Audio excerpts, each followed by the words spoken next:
and it's not that Coach Saban wasn't about showing love. That's not at all. Even though he did it in his own way. You can ask AJ McCarron. Everybody's seen that clip of him getting spanked, but.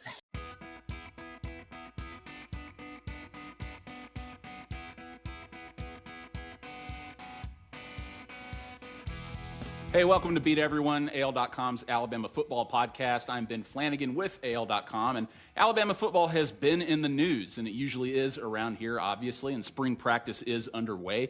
But fans know by now that there is a new 6-episode miniseries called The Tides That Bind Inside Alabama Football, which you can stream right now on Fox Nation. And this series includes an inside look into the program. It includes footage from team meetings, from locker rooms, even audio from in-game coach headsets. I mean, it's got it all. You're getting rare access to the greatest program in all of college football, documenting historic moments, chronicling the new head coach, Kalen DeBoer's first season, and the program's first without legendary coach, Nick Saban. And the show is created by Wavelength in association with Walk On Media in partnership with Range Sports. And today on Beat Everyone, we are joined by the people giving you that access. So we welcome Seth Carter and Caleb Castille. How's it going, guys?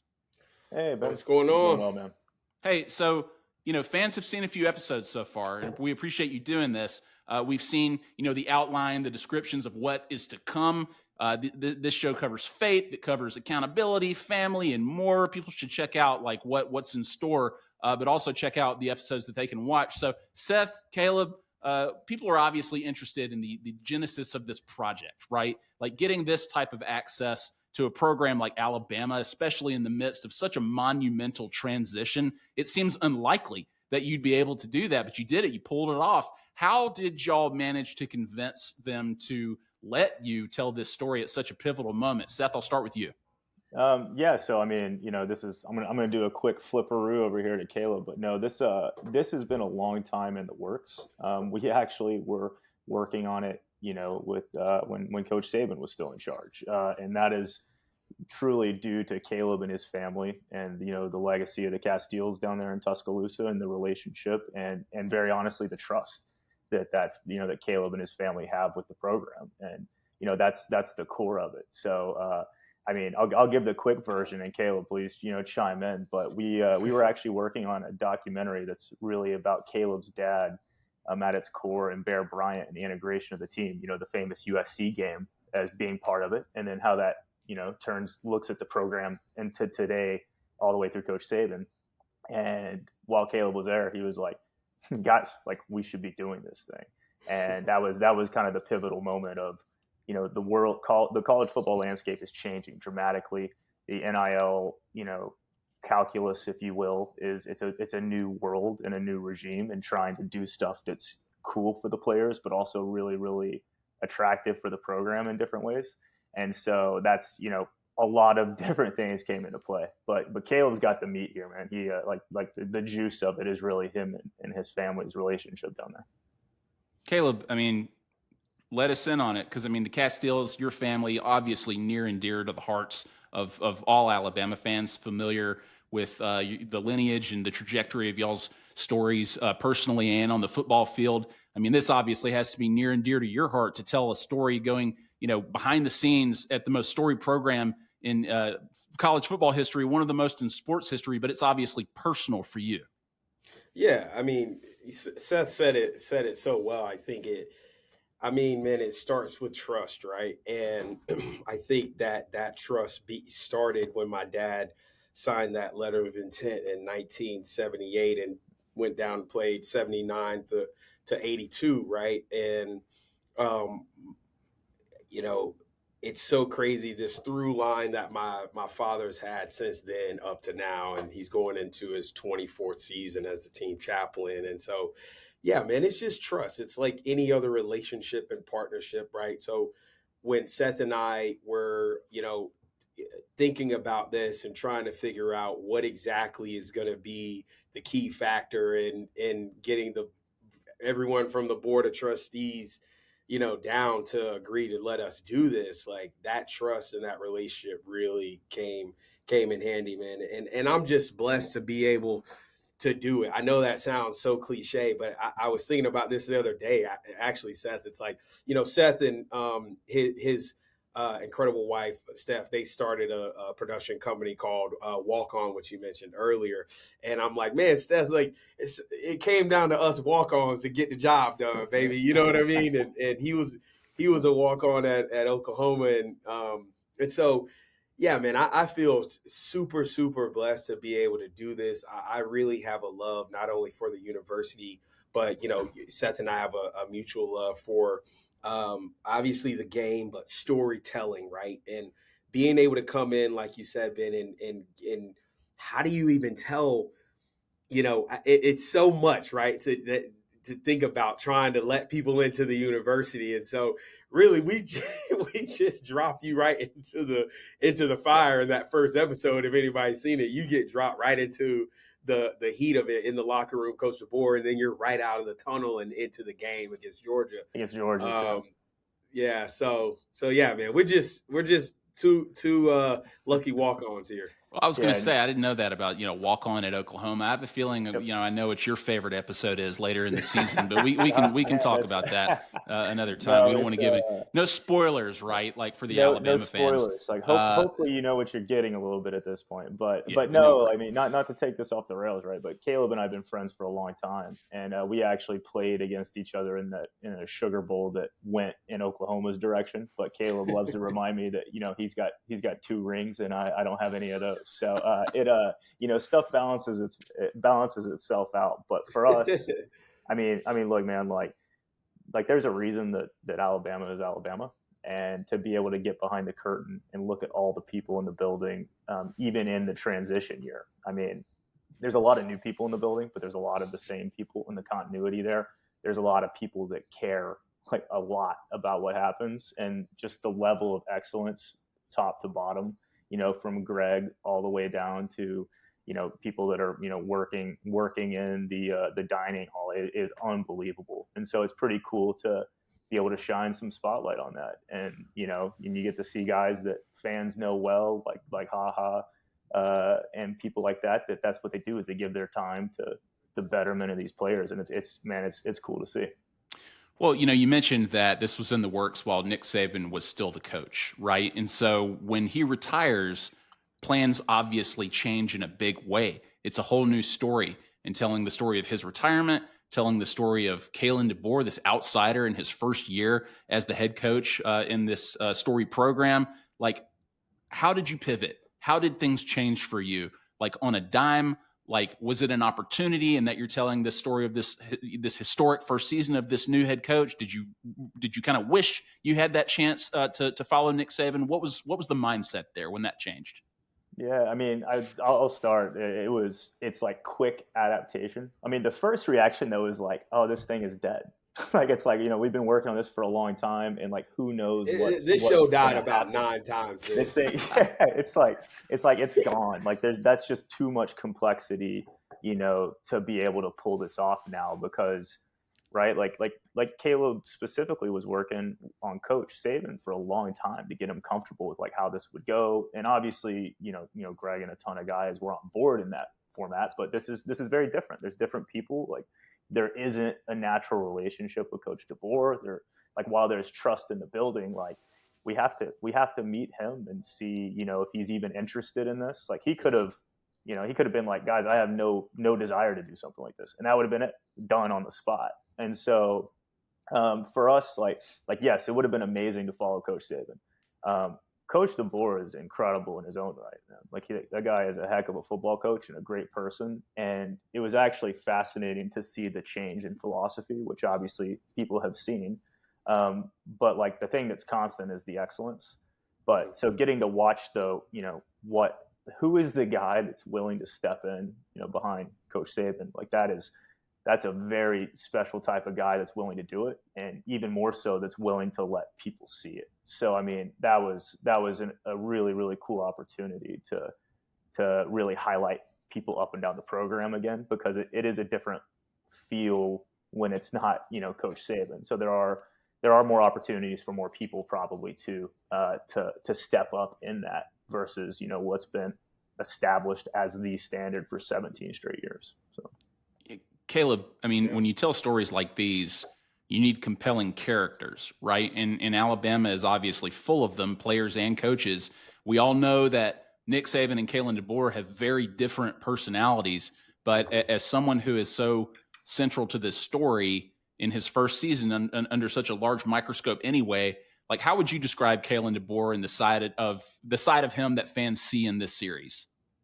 Oh, I mean, even in that first episode, when you're watching Jalen, the two freshmen, and they got the NIL deal with the chains, and you see them cross paths with Coach DeBoer in the hallway, and they embrace and they talk about showing love, and that's kind of this new mantra around there about this family atmosphere, and so. And it's not that Coach Saban wasn't about showing love. That's not at all. Even though he did it in his own way. You could ask AJ McCarron. Everybody's seen that clip of him getting spanked, but tough love, But Coach DeBoer has a very unique way of relating to these guys. Seth will tell you, man, the first time that we went down to practice and we're having these meetings with Coach and Greg with Greg Burns, and so I'm sitting there in the weight room, kind of showing them different things. And I hear some other music outside of the music that's playing in the weight room. And I'm like, man, what's going on? Where is that coming from?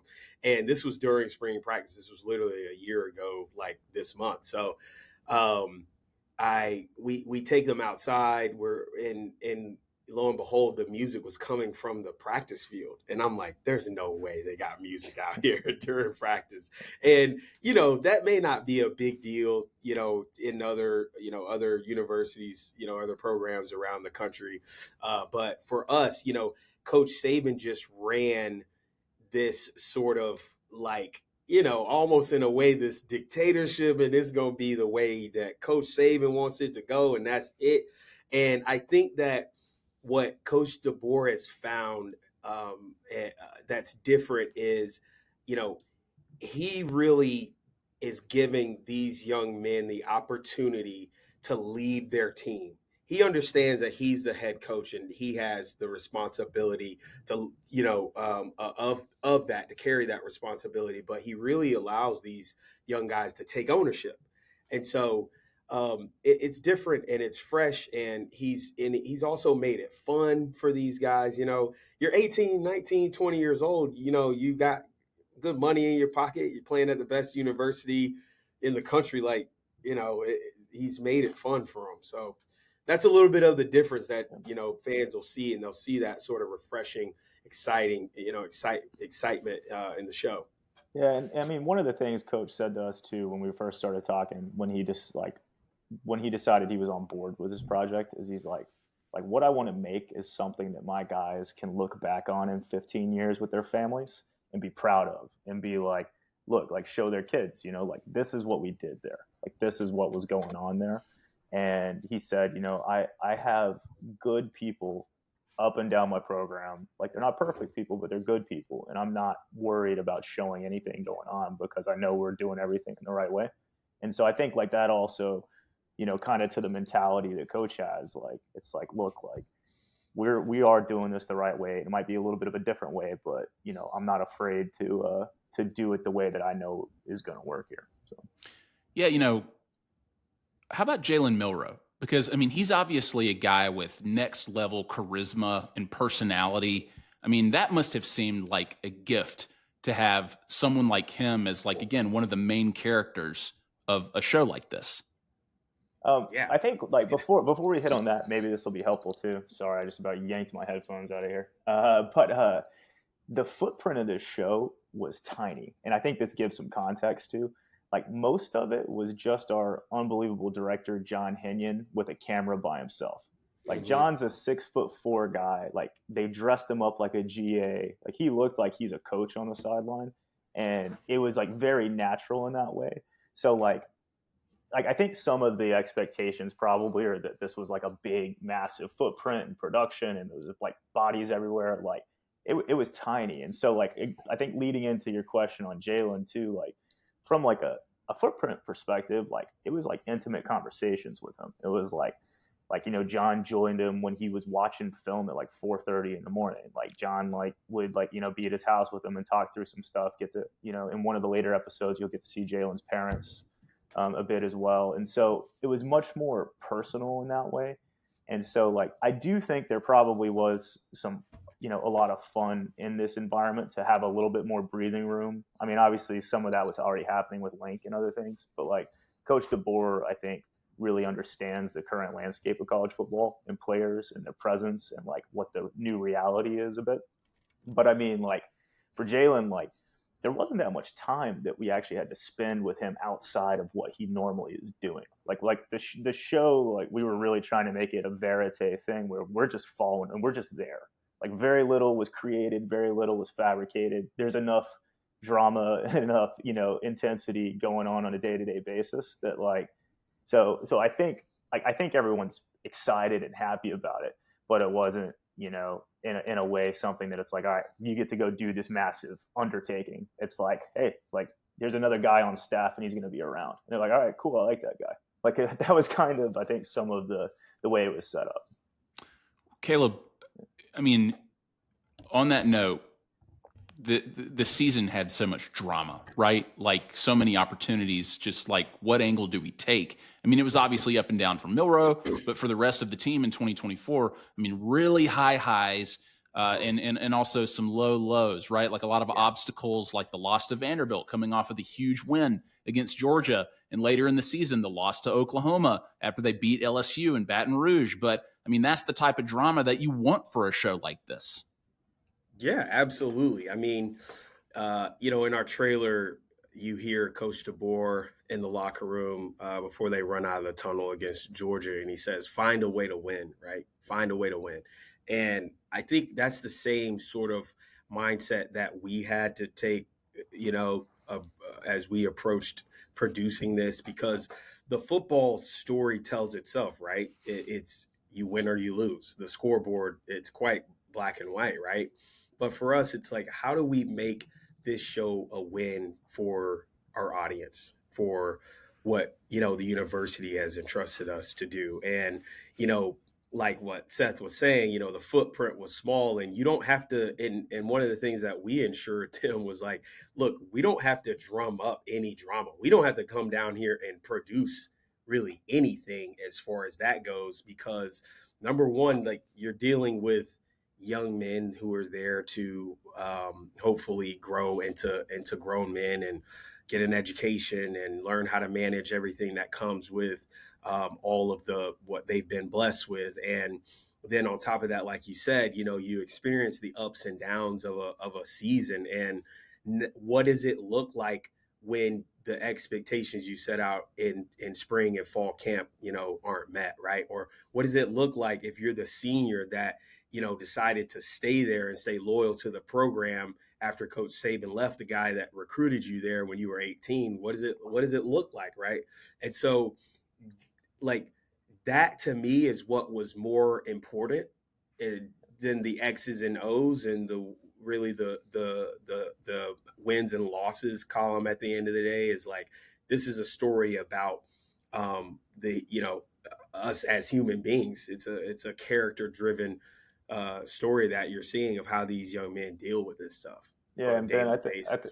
yeah, and I think to your question too around like the season, right? Because there were some massive ups and downs like on the field, like because we had set out even before that started, like we wanted to get to know the players as people, we wanted to get to know the coaches as people, and like also see the community and the impact the program has on Tuscaloosa, the state, et cetera. Which, you know, you see some of that with the Escos in episode one, but because all of that was set up in that way, like you can see how these guys react to these ups and downs. Like how do they as people like strap it up, you know, put the helmet back on Monday after, you know, the Vanderbilt game. And we get to see that in episode 3, right? And so like I think by getting to know them as people, it's a different sort of look versus like an analytical, like, you know, this was, you know, poor clock management in this instance, like we should have done this on offense or defense strategy. It's like how does this 19-year-old guy, like what is his reaction to something like this? Like how does he get himself? So that's what we cared about more too.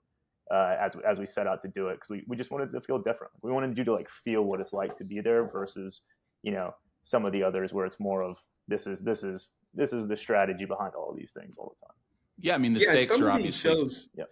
Go ahead, Caleb. Oh no, I was just gonna add something to that. Is like I think some of these shows you feel like it's sort of out of touch, right? Like you're so distant from the experience. And I think part of like what Seth is saying, like the the power that's in getting to know these individuals is you as the audience, you start to care because I mean, you guys know for one, especially it being in, AL.com and kind of seeing fan reactions and all of that. Like, I think that this show gives people insight to who these guys are, and it would soften the criticism a bit, right? I'm saying like, oh my gosh, like you can't hate Malachi after you see, you the kid. He was a great leader. He has an amazing career there, and he's so respected, and he has that little blow up, and then he issues an amazing apology. You see him come back and have this redemption story, but there's a part of this piece where you go and you see him with his mom in her classroom and with kids, and so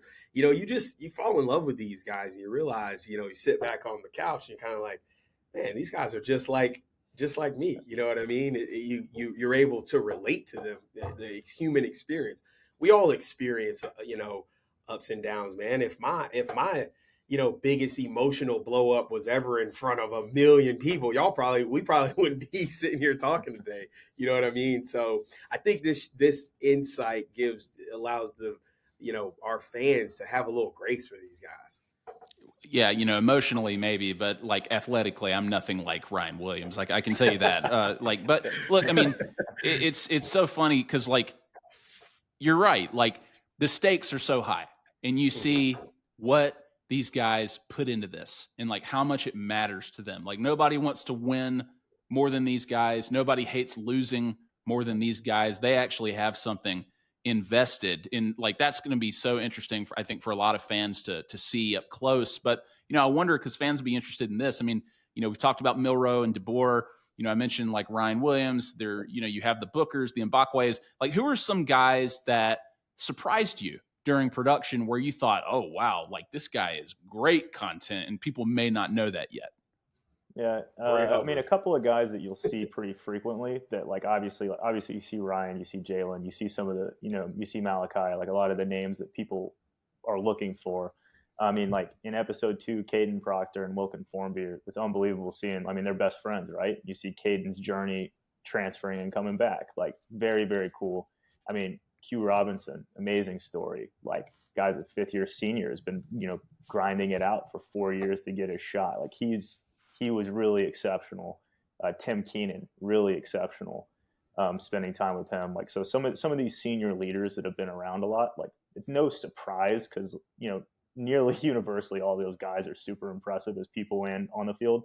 But I'd say like I mean for me, Tim and Q too, they were really really fantastic to for the production to get to spend some time with. Yeah, yeah. I it's amazing being able to just see what makes these guys tick, off of the field, see what their interests are, and um, see what are the things that they really grasp onto to keep them committed. And Yeah, you realize, like, again, going back to the human element, right? Of we can all relate to like some of these guys have been through just very painful yeah, situations in their life, man, that you're like, man, like this guy is an overcomer. That's why he's out there on the field, just a complete savage. You know what I mean? And yeah, and but yeah, like I would name all of those same guys as well, and just adding to that list, Bray Hubbard, a yep, young right, guy who can't, yeah, who just like, this guy, for if you're from a ball perspective, you're like, this dude is in the right place at the right time all the all the time. time, all the time. I played with a guy, if you guys remember, he was a free safety, Robert Lester. Of course. Yeah, Robert, Interception machine. dude, interception machine. And I'm like, Robert, how you get these picks? He's like, I just know where to be, baby. You know what I'm saying? And he really was impressive, but more so like, and Seth will say this too, is like just the most humble kid. You know what I mean?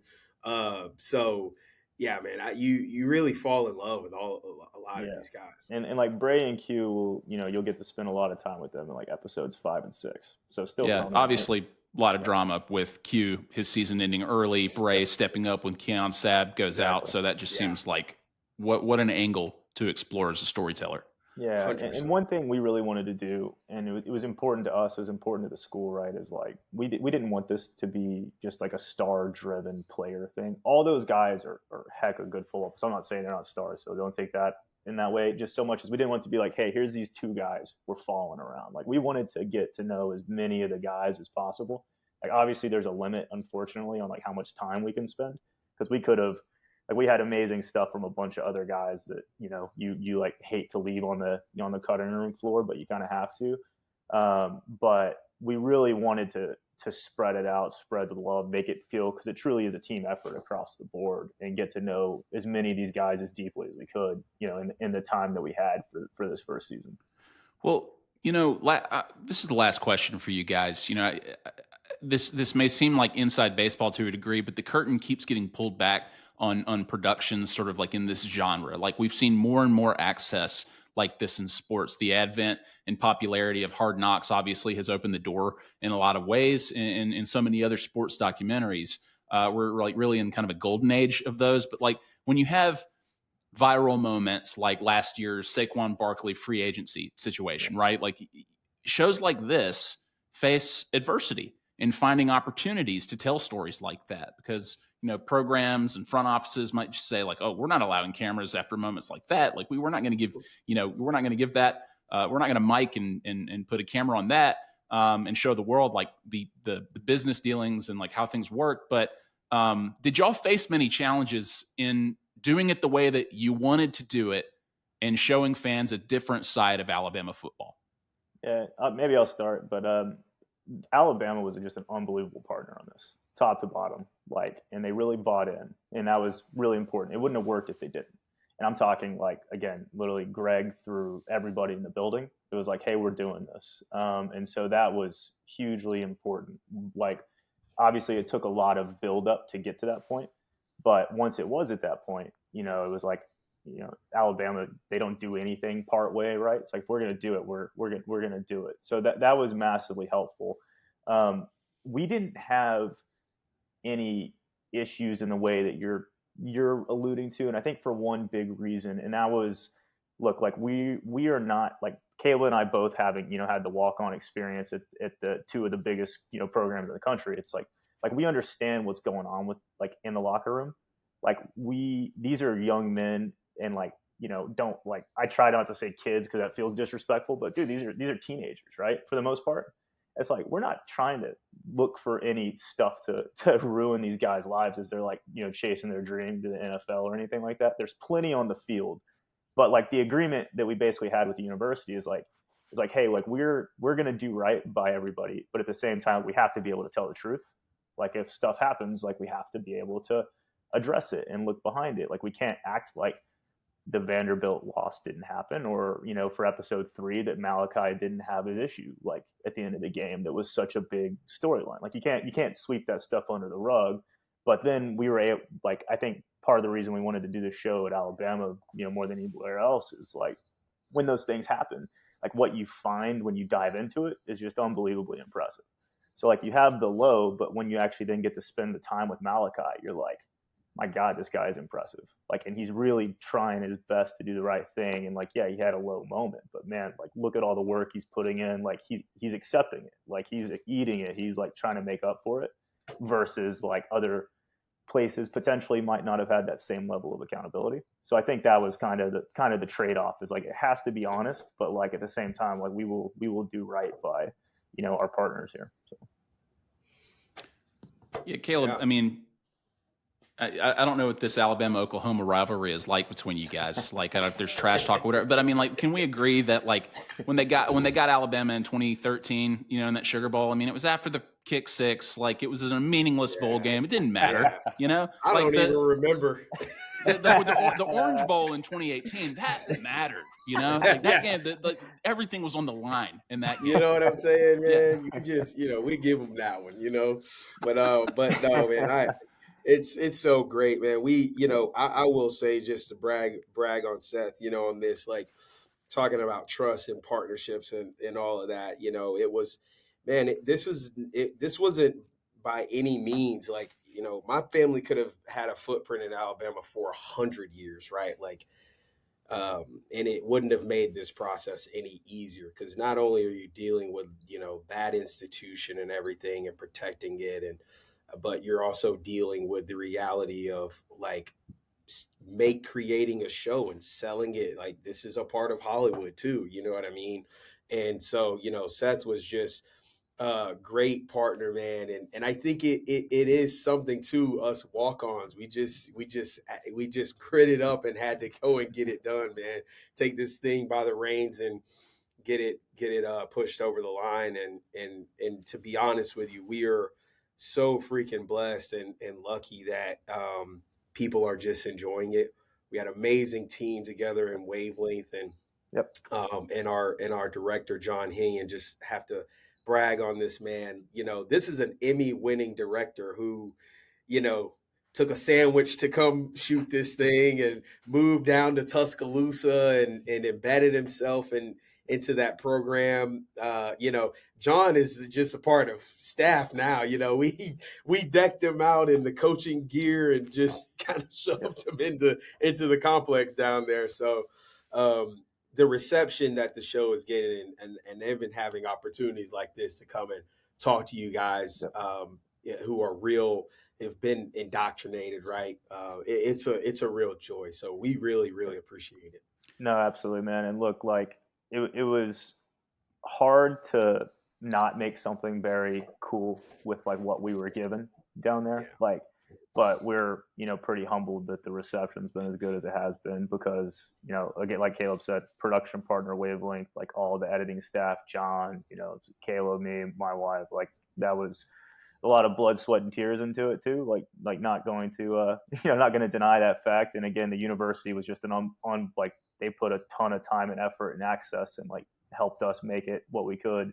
But yeah, so thanks for having us. We're glad that it's being as well received as it is, because that's that is important to everybody at the end of the day too, and it's good for the players, right? We want them to have something like that. We were nervous. We did a screening. Sorry to ramble on here, but like we did a screening for the guys of episode 1. And like that, to not to throw John under the bus, but John was more nervous to screen it for the guys that he'd been spending, the whole season with, than anything else. And when those dudes, they gave a bunch, like some stuff I probably can't say on the podcast, but the sign off was, overwhelmingly positive. And that's when John, you could tell, just like sigh of relief. Like whatever happens in the Hollywood reception, like the fact the guys were like, dude, that was dope. Like that was, kind of the real vote of, all right, like we did what we needed to do here. So, well, I mean, like you said, awesome opportunity. I know fans are super excited about it. The new 6-episode miniseries is The Tides That Bind Inside Alabama Football. You can stream it now on Fox Nation, and there's obviously more to come. Seth Carter and Caleb Castille, congratulations on this new show. This was awesome. Thanks so much for doing this. Great. Yeah, thanks for having us, guys. Hey, welcome back to Beat Everyone. I'm Ben Flanagan with AL.com, and I'm joined now by Matt Stahl, our good friend on the Alabama football beat. And, before we go, there's a lot of chatter, Matt, right now, because spring practice is underway, and we're seeing little snippets of practice that the University of Alabama athletics department is releasing that is showing, some of these new guys in action, some of the new coaches like Ryan Grubb coaching, and obviously incoming freshman Keelan Russell, who's vying for the quarterback job, just throwing bombs with the best spiral you've ever seen. And that release, never seen anything like it, Matt. this guy's obviously the guy, right? Like, we want to talk about the quarterback race in Tuscaloosa. And I mean, based on these 2 reps that they've shown us where he is throwing against nobody during a drill, it's pretty clear that we have our answer, right? Oh yeah. You know those videos that they release, my friend Alex Kirshner from the Split Zone Duo podcast one time compared them to like banana republics releasing footage of like their citizens like shopping in grocery stores. Just like it's like see everything's good. But yeah, no, based on watching him throw briefly against no defense, yeah, I don't think you can see him as anything other than the guaranteed Heisman winner for this season. Look, I mean, we're having fun here. We're really excited that spring practice is underway. We got some football to report on, right? And people do want to see Keelan Russell in action. They want to see what happens with this quarterback competition. I mean, we've talked about how Ty Simpson, somebody who's been there for several years, is in pole position to be the starter in 2025. But, now that Austin Mack has had a year into the system, and now that Keelan Russell, this highly touted 5-star freshman, is now enrolled and he's at practice. Point blank, Matt, what are you seeing? What are you hearing about the quarterback situation in Tuscaloosa? Well, Ryan Grubb told us today being Wednesday, I'm not sure when the episode will come out, but Ryan Grubb said when he spoke to us, the reporters, that he thought Ty Simpson had sort of made the biggest day 1 to day 2 jump among the quarterbacks, just in terms of like handling everything. And yeah, obviously he's kind of the older guy in the room, has really waited his turn these last few years, was a highly touted recruit coming from the great state of Tennessee. So yeah, there's that. He also talked about, Austin Mack, just seeing him develop kind of a little bit, get more mature from when, Ryan coached him at Washington before, recruited him to Washington, and then, was not with him for a year, and then seeing him now. So sounds like he likes him as well. And yeah, they're raving about Keelan Russell. He's looks like the truth by all accounts to this point in practice. So, like, if I had to put money on it still, like, I would probably put it on Ty Simpson, but I certainly don't think they're going to make any sort of final decision during spring ball. When in your mind, though, like, sometimes it comes down to the wire, sometimes it comes down to the first game of the season, and they still haven't made a decision on who the starter should be. They go back and forth with quality reps. Like, when is it ideal for a program to land on somebody? Like, is it sooner the better so that they can establish themselves and be that guy, develop leadership, develop relationships and trust with the rest of the team? Or is it just case by case, team by team? Like, you'll know when you know. I mean, Saban was a guy who obviously stretched it out as long as he could in some cases, but it seems like there's a legitimate competition now here at Alabama. Yeah, absolutely.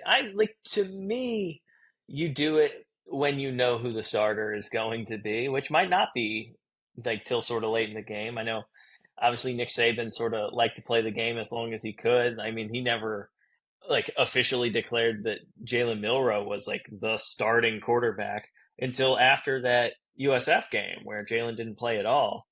Like it was more of a Jalen starting this week sort of deal for the first little bit of the season there. And I've covered other places though. Like I covered the year Brady Cook won the Missouri job. It was a few weeks before the season started, and they announced it. I wish they'd announced it at a time when I was not like, at a time when I was closer to my laptop. But they announced it. I do think 2 weeks before the season started. But so for me, like I don't know when Kalen DeBoer likes to announce his starting quarterback. I've not been through one of these like quarterback competitions with him, but I mean, you name a starter as soon as you can, I think.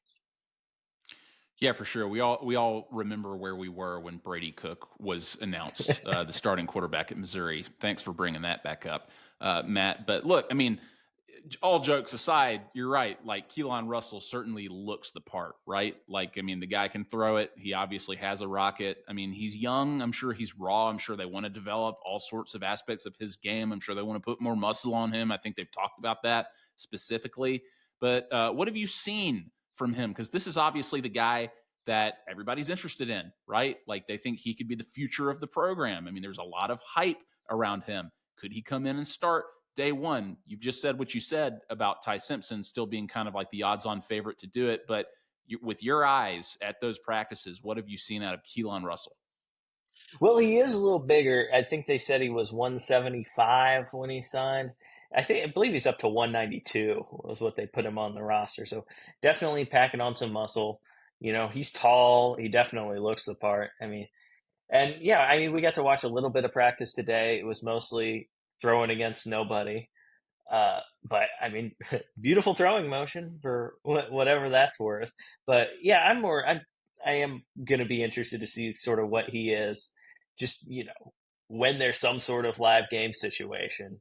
Because people were about ready to run Jalen Milroe out of town at times last season, and nobody's ever looked better against no defense than Jalen Milroe. Like he throws a pretty ball deep.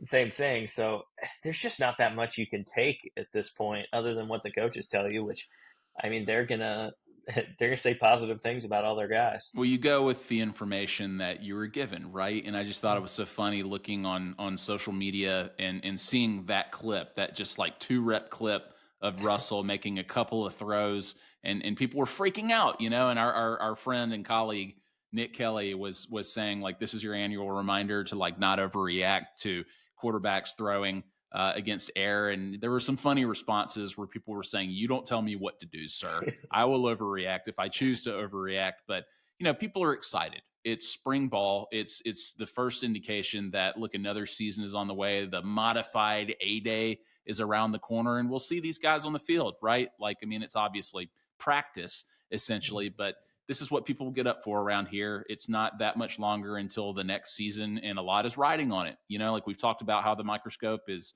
or I'm not going to say the seat is even hotter. Like, I don't think that we necessarily believe that this is a hot seat situation just yet or anything.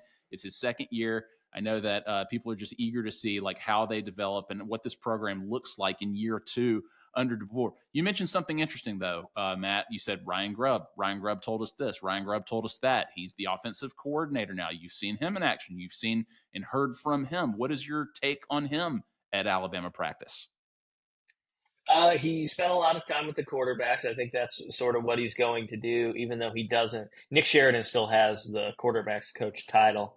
But yeah, Ryan talked about he's going to mostly keep an eye on them as well. It just feels, most important position on the field. You got to get a new one this season. So he'll be sticking around there. But, he was good talking to media today. Nick asked him about like sort of his play calling philosophy, and he said he wants to be like one word. He's like aggressive. So I think some Bama fans will like to hear that, especially with some of the weapons that whichever quarterback is playing this season is going to have on offense.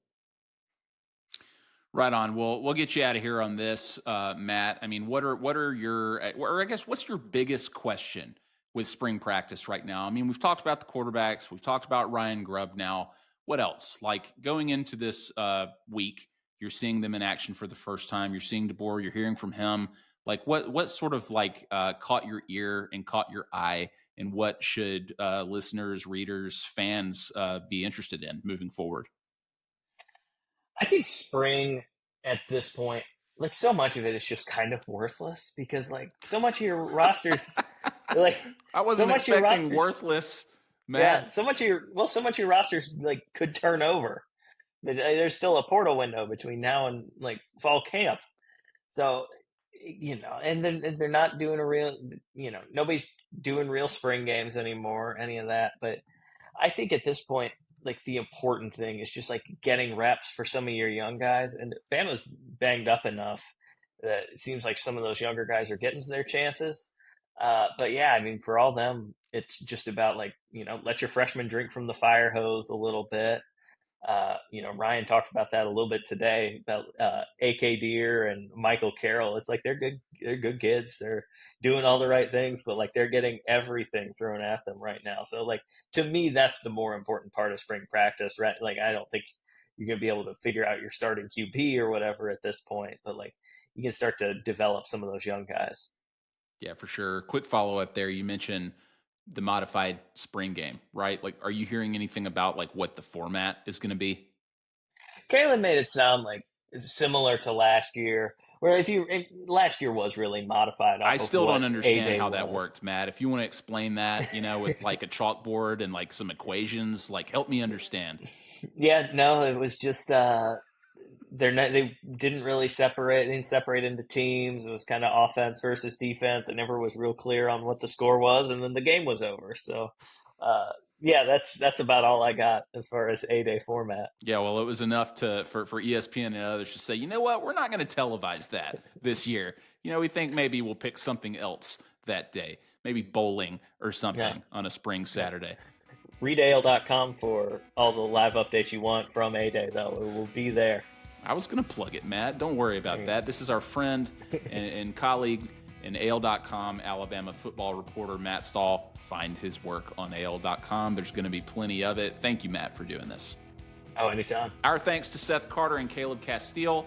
Thanks to Beat Everyone producers Matt Scalisi and John Hammondtree. And also our thanks to AL.com sports editor Andrew Hammond and our good friend and colleague and reporter Nick Kelly. You can find Beat Everyone on YouTube, wherever you get your podcasts. I'm Ben Flanagan with AL.com. He's Matt Stahl. We'll see you next time.